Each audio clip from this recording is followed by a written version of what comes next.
want to know how to help your child feel safe talking about emotions? Well, you're not alone. I'm Nicholeen Peck, and I teach all over the world about good parenting and communication and emotions in relation to creating a strong, unified family. I talk about those things through the lens of the principle self-government. In this video, we're going to be talking about emotionally supporting our children and feeling safe when they're talking to us.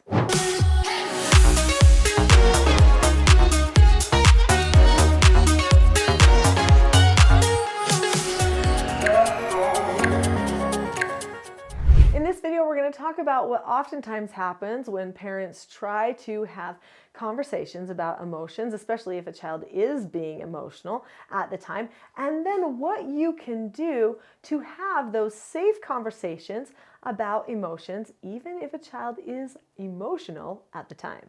All right, so let's say that you have a child who is feeling worried about something or stressed, or maybe they just don't want to do whatever it is and they're getting emotional about it. This could happen any day of the week, right? With a child, because the emotional part of the brain, that amygdala, that is the oldest part of the brain, and it is a child's go-to if they do not know how to solve their problems. So what happens when they go to this emotional part of the brain? They start disconnecting their eyes, they start pacing around, they start thinking incoherent thoughts or things that don't seem like they, might make full sense. They get angry, they might get in your face, they'll cross over boundary lines. Sometimes they'll damage property even in extreme circumstances or try to hurt other people. All these types of things can happen when a person is feeling like they are going out of control. They're basically showing in all the outward ways, stop me, because they're going back in their brain. Their midbrain, they're falling back into fight or flight, and they are showing all of the bad behaviors. They know they shouldn't, but they're engaged in the power struggle or in the anxiety, and they've given in. Okay, they've decided to go on that track and go to back brain. This can be a very frustrating time for parents because they don't know how to reach the child during that time. And it is difficult when they're feeling certain feelings and they've got a thought pattern in their head that is not a healthy thought pattern, and they've got emotional responses that they have queued up. They don't want to stop giving into those then. So they want to definitely just go the easy track. The easy track is to go to back brain, take the fast track, and just let it all happen. And why would they want to do that? Well, because when you go all the way to back brain, your endorphins amp up, and so it feels like you did something powerful right then.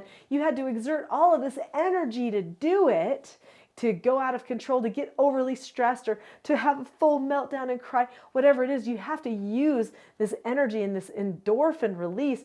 And then after those endorphins release, because you went to the end of your brain path, then suddenly regular brain function comes back in and you're like, oh, why did I do that? And did I really accomplish anything? Hopefully a child never learns that accomplishes something. If the parent battles with them again and again, the child will think it is powerful and that it accomplishes something. And I know that firsthand because actually a child that came to stay in my house told me that.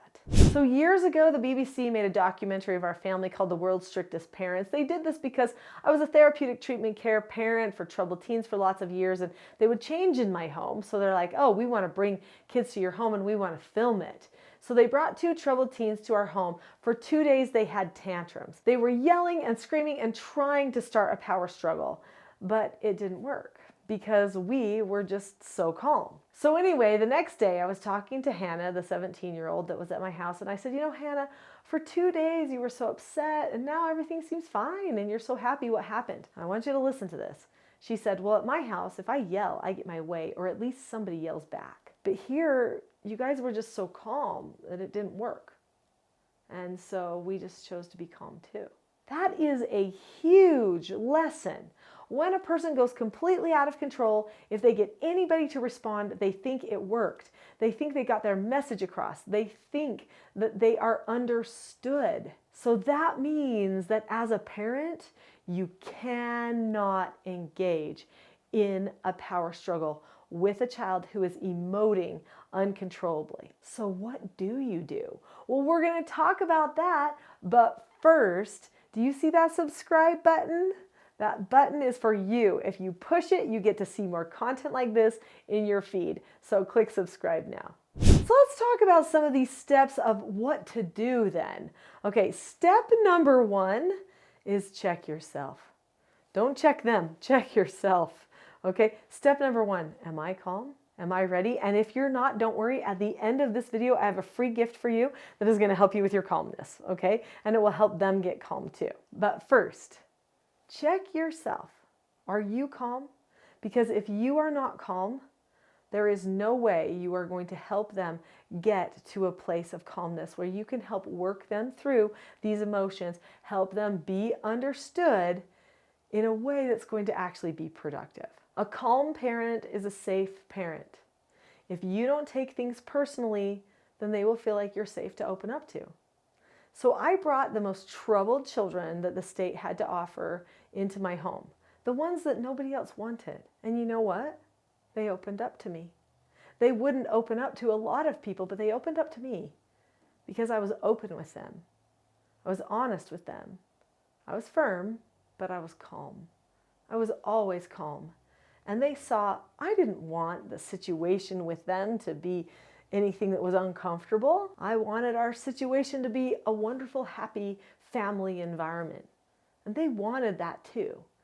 And they could see that all of the firmness, all of the teaching was for their good in the end. And so they felt completely open talking to me because I never got aggressive or angry at them. Now I know that's a big ask, especially if you have a habit for getting aggressive, getting frustrated, or taking things personally when your children behave in certain ways. But you don't have to, and I can help you with that. And I will at the end of this video, I promise, because I've got something, like I said, and it's free. Step number 2 is you have to help them get calm, because they won't actually be able to really get anywhere with the conversation unless they're calm too. So you have to have a calm plan for them. So do they understand the difference between what is calm and what is not calm? And then help them also understand how their brain works, okay? If they're in midbrain, they have 40% ability to solve a problem in the front. If they're in back brain, they have 10% ability to solve a problem in the front. So they need to be in full front brain to have 100% ability to solve their problem. And let them know that's where you're going to help them get to. You want them to have full brain capacity. And that's why you're going to wait to discuss whatever it is for a few moments until we can get calm. Do they know how to take a calming breath that really works?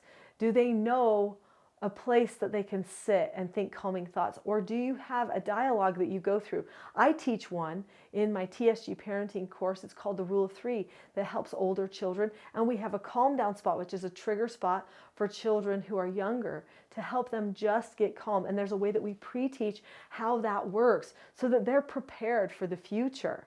So having a calm plan is vital for them. Get you to calm, make sure you're there. Get them to calm. And if it's going to take a minute, just say to them, I'm going to talk to you about all this. I know you're worried right now. We're going to take a few minutes and just get calm. Then we're going to talk about all of it. Let them know you will talk about all of it. Okay? So then how do you actually have that conversation? So after a person has gotten themselves calm, you want to praise them for that. Okay? So that would be step 3. You would tell them, okay, you did a great job. This is what you did to get yourself calm. Help them recognize the steps they took so that they can do it again in the future. Then step 4 would be, now you're going to describe what happened.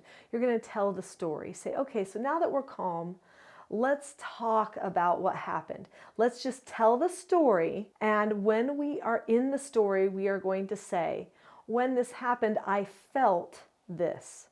And let's see if we can identify how you felt at different times in the story. Then after you talk about how they felt, so they might say, I asked you if I could go to the park. You said no. I felt disappointed. Okay. Then after I felt disappointed, then I was mad because I couldn't go. Oh, interesting. And so then I stormed off to my room, but I stubbed my toe and then it hurt. So I felt hurt. Okay, so now we have three feelings here. We've got disappointed, mad, and hurt that happened, okay? And then you told me I needed to get calm, and I felt like you didn't care. Oh, now we've got another one. There's all these other feelings coming out, right? Okay, so now you need to say, now there's when we feel, but then before we actually do something, like when you got angry, that was you emoting. You were emoting angry because you felt frustrated at the beginning. What was the thought that happened in the middle? So you help them understand there's a difference between the action steps that were taken, and when you got angry, now the action step, the emotion was I stormed off, right? Help them identify all the pieces, the feeling, the thought that happens in that micro split second, and then the emotion or the action that happens. Then the feeling, the thought, the emotion, the feeling, the thought, the emotion. Help them at first just declare the feelings. Then help them declare all of the pieces of the whole situation. And then comes the exciting part, helping them solve the problem a new way. There are so many different ways that a person could solve their problem. Most of them are non-productive, but there are some ways that are very productive. They can use skills. So in my Teaching Self-Government TSG Parenting course, I teach about 4 basic skills that every child needs to learn. They need to learn how to follow instructions, accept no answers and criticism, accept consequences, and disagree appropriately. In the example I've been sharing about going to the park, what skill would the child need? They would need that second skill, which is accepting no answers. So how does a person learn to accept a no answer? They look at the person, keep a calm face, voice, and body, say okay or ask to disagree appropriately, and then drop the subject. So when the person was getting frustrated, they were definitely not choosing to stay calm, but you could feel frustrated, and then you can tell yourself, this is frustration. I can talk to mom about it. I could always disagree appropriately, because that's one of the steps that I can use every single time. So I could think myself in a positive emotional direction where I now am seeking to understand, and that's my emotion, instead of getting mad. Big difference if you help them through it. Now, I have those 4 basic skills that help you identify all the different areas that a child might need in order to take care of 99% of their behavioral problems. Also, there are skills that the parent used to help the children navigate these types of conversations. Even a correction can be a great time to help seek understanding. But my favorite style of parenting is what I call a parent counseling session. So I teach how to have these special parent counseling sessions where you talk about just one circumstance or one issue, and how the child learns how to plan for doing the situation different in the future. One tool that we might use during this parent counseling session is something called a SOTAS exercise. SOTAS exercises, so I have a journal here, the SOTAS journal. It teaches you how to do SOTAS exercises and what you can use them for, but there's more complete training on using SOTAS and all of the skills and principles of self-government in the TSG parenting course. But this particular journal, which you can get at teachingselfgovernment.com, teaches the person what options they have to choose from, what are the disadvantages, what are the advantages, and what are the solutions to those options. As they look at them, what are they picking and why? They start to evaluate within themselves, oh, I keep doing the same thing because I really don't like that disadvantage of making the right choice. But I forget there's an advantage to making the right choice. Maybe I should be focusing on that as well. So having a really in-depth conversation with your child after they have described, and you may even write it out in a pattern, what happens, you can go back to the beginning of it and say, well, now if we started this at the beginning, we already know one option because we did it. So let's write down that one option. But what are some of our other options? Oh, we could disagree appropriately, or oh, we could just accept a no answer and just say okay, right? Or we could do something else. You know, there's a lot of different options that you could write down and you could discuss. If your child does not write already on their own, then you could write it for them. But it's the logical conversations that help with the emotional processing. If you want your child to do well, become emotionally strong, be able to talk about their emotions, then you need to get to a logical place in everybody's brain. So when you are staying in front brain and everybody's calm, then the conversation feels safe to the child. Many children don't want to talk to their parent because they're afraid of disappointing them. But if you are willing to talk about anything, and you're just going to stay in a logical, non-emotional place about it, then they will feel safe having that conversation with you. Safety starts with you being calm, them being calm. Also, having a process or a skill that they can use that will help them get to a place of understanding as well. If you want your child to feel safe talking with you, maintain calmness. Now remember, I talked to you about calmness and how I have a free gift for you that will help you with your calmness. Well, now is the time to redeem that free gift. I have a Calm Parenting Toolkit that I'm going to give you for free. If you go to my website, teachingselfgovernment.com, there's a Calm Parenting Toolkit there, right on the home page. And right now, you can have it for free. You can click in the link in the description below this video, and it will take you straight to that Calm Parenting Toolkit right now. Click on the link now. I'll see you there.